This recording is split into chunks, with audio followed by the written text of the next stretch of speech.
తాకట్లో ఉన్న మీ బంగారాన్ని విడిపించి ఆ రోజు ఆన్లైన్ రేటుకి కొంటాం. Sharma gold company.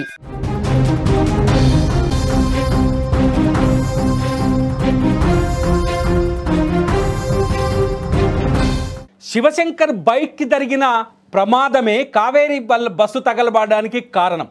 ఇంతవరకు ఒప్పుకుందాం. శివశంకర్ ఉన్నాడు, శివశంకర్ బైక్ ప్రమాదం జరగటం వల్ల కావేరీ బస్సు తగలబడిపోయింది, ఒప్పుకుందాం. కానీ కావేరీ బస్సు డ్రైవర్ తప్పు ఇందులో ఉందా లేదా? మొత్తం కథంతా శివశంకర్ పైన కర్నూలు పోలీసులు కేసు నమోదు చేసిన తర్వాత మొత్తం కథంతా శివశంకర్ వైపు మళ్ళింది. తప్పంతా శివశంకర్ దగ్గరకు చేరింది.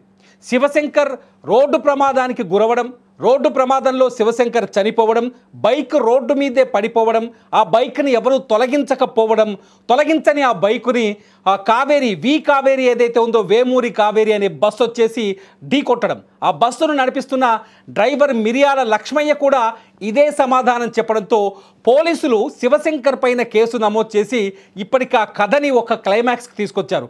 కానీ కేసు నమోదు చేసిన తర్వాత పోలీసులు కొంత విచారణని కొత్త మలుపు తిప్పారు. తప్పు కేవలం శివశంకర్ రోడ్డు ప్రమాదమేనా, శివశంకర్ బైకు ప్రమాదానికి గురి కావడమే అసలు తప్పుకు కారణమా అనే కోణంలో పోలీసులు విచారణ జరిపితే సరికొత్త విషయాలు వెలుగులోకి వస్తున్నాయి. ఆ సరికొత్త విషయాలు ఏంటంటే కావేరీ బస్సు ఈ శివశంకర్ కింద పడిపోయిన రోడ్డు మీద అడ్డంగా పడ్డ బైకును ఢీకొట్టే ముందు, అంటే శివశంకర్కి రోడ్డు ప్రమాదం జరిగిన 10 నిమిషాల తర్వాత కావేరీ బస్సు వచ్చి అతని బైక్ను ఢీకొట్టింది. ఈ 10 నిమిషాల గ్యాప్లో శివశంకర్ పడిపోయిన బైకుని 19 వాహనాలు క్రాస్ చేసి వెళ్ళిపోయాయి. గుర్తుపెట్టుకొని, రోడ్డు ప్రమాదం జరిగిన తర్వాత 10 నిమిషాలకు కావేరీ బస్సు వచ్చింది. అంటే ఇక్కడ Kaveri bus driver over speed కారణమా కాదా ఈ ప్రమాదానికి ఒక్కసారి ఆలోచించండి అనే అనుమానాలు కలుగుతున్నాయి. పోలీసులు కూడా ఈ విధంగానే దర్యాప్తు చేస్తున్నారు. ఏదైతే శివశంకర్ బైక్ పడిపోయిన తర్వాత 10 నిమిషాలకి, అంటే 10 నిమిషాల గ్యాప్లో 19 వాహనాలు ఆ బైక్ని తప్పించి వెళ్ళిపోయాయి. ఆ తప్పించిన వాహనాల్లో అనంతపురం జిల్లా రాయదుర్గం ఆర్టీసీ డిపోకి చెందిన ఒక ఆర్టీసీ బస్సు కూడా ఉంది. సమీపంలో ఏదైతే శివశంకర్ పెట్రోల్ కొట్టించాడో ఆ పెట్రోల్ బంకు దగ్గర ఒక సీసీటీవీ ఫుటేజ్ మా సుమన్ టీవీకి దొరికింది. ఒకసారి స్క్రీన్ మీద ఫుల్గా సీసీటీవీ ఫుటేజ్ని చూడండి. ఆ సీసీటీవీ ఫుటేజ్లో మేము నెంబర్లు వేసాం. కావేరీ బస్సుకు ముందు 18 అని ఒక నెంబర్ వేసాం, ఆ తర్వాత 19 అని ఇంకొక నెంబర్ వేసాం. అది బస్సు. ఆ తర్వాత కావేరీ ట్రావెల్స్కు సంబంధించిన కావేరీ బస్సును చూపిస్తున్నాం. ఒకసారి మళ్ళీ ఆ విజువల్ని రిపీటెడ్గా చూడండి. మీకు ఇక్కడ ఒక విషయాన్ని చెప్పాలనుకుంటారు. 18 అక్కడ ఒకసారి ఆగితే కావేరీ ట్రావెల్స్ రాకముందుకున్న ఈ వెహికల్ రాకముందే ఇక్కడ నుంచి శివశంకర్ అతని స్నేహితుడు బైక్ తీసుకొని రోడ్డుపైకి వెళ్ళిపోయాడు. అతను వెళ్ళిపోయిన తర్వాత ఒక లారీ వెళ్ళింది, ఆ తర్వాత ఒక ఆర్టీసీ బస్సు వెళ్ళింది. ఇదే ఆర్టీసీ బస్సు, ఒకసారి అబ్జర్వ్ చేయండి. ఆర్టీసీ బస్సు వెళ్ళింది. ఆర్టీసీ బస్సు తర్వాత కావేరీ, ఏదైతే కావేరీ ఉందో ఈ కావేరీ బస్సు వెళ్ళింది. ఇక్కడ మనం ఆలోచించాల్సిన లాజిక్ ఒకటే. ఈ లాజిక్ ఏంటంటే, ఈ 2 వాహనాలు ఎందుకు రోడ్డు పైన పడిపోయి ఉన్న శివశంకర్ బైక్ని ఢీకొట్టలేకపోయాయి? శివశంకర్ ఈ పెట్రోల్ బంక్కి రాత్రి 2:23 వచ్చాడు. 2:27 బంకు నుంచి పెట్రోల్ పోయించుకొని 300 రూపాయల పెట్రోల్ పోయించుకొని వెళ్ళిపోయాడు. అతని బైక్కి హెడ్లైట్ లేదు, ప్రమాదానికి గురయ్యాడు, రోడ్డు మీదే చనిపోయాడు. ప్రమాదం జరిగినప్పుడు శివశంకర్ స్నేహితుడు ఎర్రిస్వామి కూడా అక్కడే ఉన్నాడు. ఎర్రిస్వామి శివశంకర్ మృతదేహాన్ని ఆ డివైడర్ వైపు లాగిన తర్వాత కొద్దిసేపటికి కావేరీకి చెందిన బస్సు వచ్చి ఢీకొట్టింది. దీనికి ఎర్రిస్వామి కూడా సాక్ష్యమే. ఇక్కడ శివశంకర్ కుటుంబం తీవ్రమైన మనోవేదనలో ఉంది. వాళ్ళ శివశంకర్ కుటుంబం చెప్తోంది, నేరాన్నంతా మా అబ్బాయి మీద తోసేసే ప్రయత్నం జరుగుతుంది. నిజానికి దురదృష్టవశాత్తు శివశంకర్ అక్కడ చనిపోయాడు. తప్పు శివశంకర్దే, ప్రమాదానికి కారణం శివశంకరే. గతంలో నేను కూడా ఈ మాట చెప్పాను, దాన్ని కంటిన్యూ చేస్తున్నాను. తప్పు శివశంకర్దే, ప్రమాదానికి కారణం శివశంకరే, కాదని చెప్పడానికి లేదు. కానీ శివశంకర్ బైక్ రోడ్డు మీద పడిపోయిన తర్వాత చాలా దారుణాలు, దుర్మార్గాలు జరిగాయి అక్కడ. శివశంకర్ వెహికల్ రోడ్డు మీద పడ్డ తర్వాత శివశంకర్ అక్కడికక్కడే చనిపోయాడు. అతని స్నేహితుడు ఎర్రిస్వామి కూడా ఆ ప్రమాదంలో అదృష్టవశాత్తు బట్టలు చినిగి బయటపడ్డాడు. ఎర్రిస్వామి శివశంకర్ని రోడ్డు పక్కకి లాగాడు, కానీ బైకుని లాగలేకపోయాడు, వీళ్ళు ప్రయాణించిన బైక్ని. ఈలోపు 19 వాహనాలు ఆ బైక్ని క్రాస్ చేసి వెళ్ళిపోయాయి. అంటే 19 వాహనాల డ్రైవర్లు ఈ రోడ్డు ప్రమాదాన్ని గమనించారు. ఆ డ్రైవర్లందరినీ కర్నూలు పోలీసులు 2 రోజులుగా విచారించారు. విచారిస్తే కొందరు డ్రైవర్లు చాలా కీలకమైన విషయాలు చెప్పారు. రోడ్డు ప్రమాదాన్ని మేము గమనించాం, అప్పటికే వర్షం వస్తోంది, ఆ వర్షంలో మేము వెహికల్ ఆపలేకపోయాం, అక్కడి నుంచి వెళ్ళిపోయాం, క్రాస్ చేసుకొని వెళ్ళిపోయాం చెప్తున్నారు. ఆ డ్రైవర్లు చెప్పిన మాటలకి అట్లాగే పెట్రోల్ బంకులో మనకు దొరికిన CCTV ఫుటేజ్కి మ్యాచ్ అవుతుంది. మీరు అబ్జర్వ్ చేయండి, ఒక్కసారి ఆలోచించండి. అంటే ఖచ్చితంగా కావేరీ ట్రావెల్స్ బస్, ప్రమాదానికి గురైన కావేరీ ట్రావెల్స్ బస్సు తప్పు ఇందులో ఉంది. ఆ డ్రైవర్ లక్ష్మయ్య తప్పు కూడా ఉంది. బస్సు 120కి పైగా వేగంతో ఉందని పోలీసులు కూడా ధృవీకరించారు. కళ్ళు మూసుకొని బస్సును వేగంగా తీసుకెళ్లి రోడ్డుకు అడ్డంగా పడిపోయిన బైకును ఢీకొట్టి ఈ బస్సుకి మంటలంటేలా చేశాడు ఈ లక్ష్మయ్యనని వాదించక తప్పని పరిస్థితి ఏర్పడుతుంది. ఇక్కడ తాజాగా పోలీసులు చేస్తున్న అనాలిసిస్ని బట్టి మనకు అర్థమవుతోంది. పోలీసులు ప్రశ్నించిన ఈ 19 వాహనాలు, అంటే 20వ వాహనం కావేరీ బస్సే. పోలీసులు ప్రశ్నించిన ఈ 19 వాహనాల్లో డ్రైవర్లు అందరూ చెప్తున్నారు, మేము ఆ బైకును గమనించాం, శివశంకర్ మృతదేహాన్ని గమనించాం, అంతేకాదు అతని మృతదేహాన్ని సైడ్కు లాగుతున్న అతని స్నేహితుడు ఎర్రిస్వామిని కూడా గమనించామని చెప్తున్నారు. అంతేకాదు ఏదైతే ఆర్టీసీ బస్సు అని చెప్పామో మనం, అనంతపురం జిల్లా రాయదుర్గానికి సంబంధించిన ఆర్టీసీ బస్సు కూడా ఈ కావేరీ బస్సు వెళ్ళే కొన్ని నిమిషాల ముందే అక్కడి నుంచి క్రాస్ అయింది.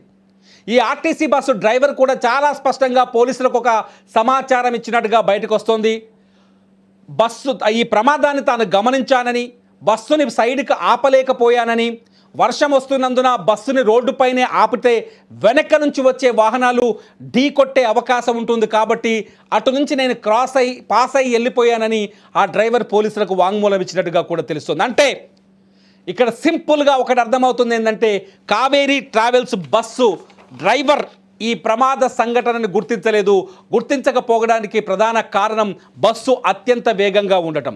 పోలీసులు చెబుతున్నారు, బస్సు బైకును ఢీకొట్టిన సమయంలో దాని వేగం 120 కిలోమీటర్లు గంటకు ఉందని కనిపిస్తోందని చెప్తున్నారు. అంటే అతి వేగంతో కళ్ళు మూసుకొని బ్లైండ్గా ఈ బస్సును నడిపించడం వల్ల ఈ ప్రమాదం జరిగిందని చెప్పడానికి రెండో కారణం కూడా దొరికింది.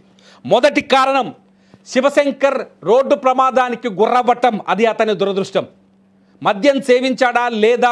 నిజానికి మన హైదరాబాద్ సిటీ కమిషనర్ సజ్జనార్ ఒక విలువైన మాట చెప్పాడు, మద్యం సేవించే వాళ్ళంతా టెర్రరిస్టులతో సమానమని. కరెక్ట్ అది. మద్యం సేవించి వాహనాలు నడిపే వాళ్ళు టెర్రరిస్టులతో సమానం. ఇక్కడ శివశంకర్ కావచ్చు, ఎర్రిస్వామి కావచ్చు, నిజంగా వాళ్ళు చేసిన తప్పిదం ఇవాళ ఊహించని ప్రమాదానికి కారణమైంది.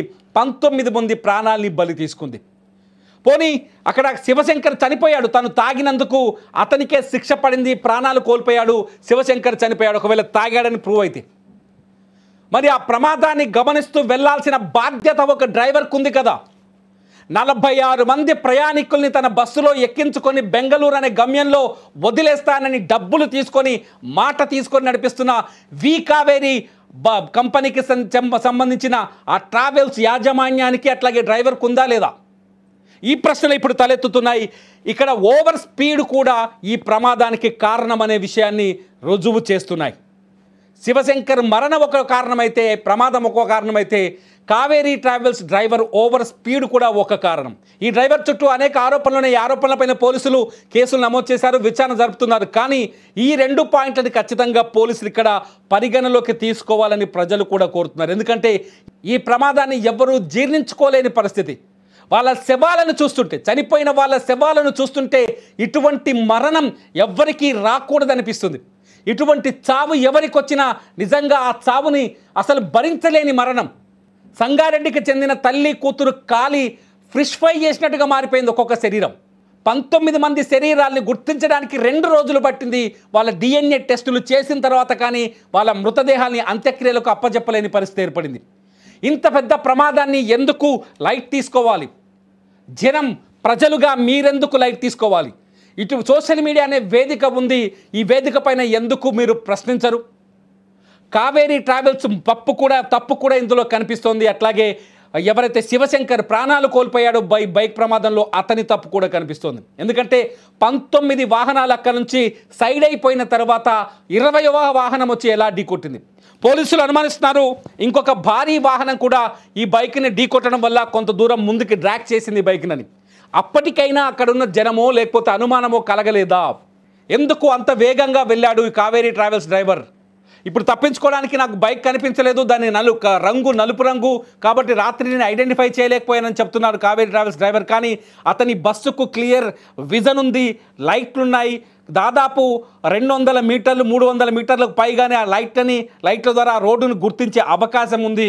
అటువంటప్పుడు మిగతా 19 వాహనాలు గుర్తించగలిగినప్పుడు ఇతనెందుకు గుర్తించలేదు? మిగతా 19 వాహనాలు ఆ బైక్ని క్రాస్ చేయగలిగినప్పుడు ఇతనెందుకు క్రాస్ చేయలేదు? దీంతో పాటు పోలీసులు ఒక హృదయ విదారకమైన ఇంకొక కోణాన్ని కూడా వెలుగులోకి తీసుకొచ్చారు. చాలామంది వాహనదారులు పోలీసుల విచారణలో చెప్పిన మాట ఏంటో తెలుసా?